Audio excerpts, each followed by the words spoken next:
Sir. Tim Caputo at KBC in Los Angeles. You mentioned a number of similarities between this case and the one in New Orleans. How far in the investigation process do you guys go to try to rule out that they are connected, knowing that you already have a couple things that seem to connect them together? So the question is how are we working to rule in or rule out any connections to the New Orleans event?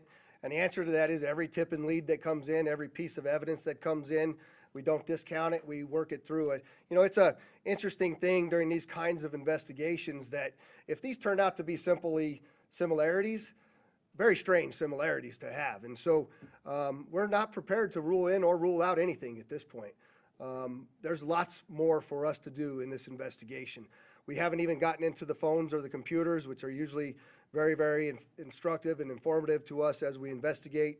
And we've got a lot more work to do to trace him, to see the stores that he went to rule out anybody else. Lots and lots of investigative work to do, and we're just trying to give you an update on what we know now that is factual.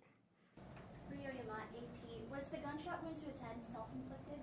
We believe the question is, was the gunshot self-inflicted? And we do believe it was, since he was the only person in the vehicle, and it occurred immediately prior to the vehicle blowing up. Back there, sir?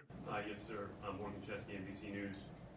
With the evidence you've seen so far, are you comfortable now calling this a suicide mission? The question is, am I comfortable calling it a suicide mission? I'm comfortable calling it a suicide with the bombing that occurred immediately thereafter. I'm not giving it any other labels. And with the friends and family you've spoken to so far, have they shared any prior red flags? The question is, did we have any of the family members share any particular red flags?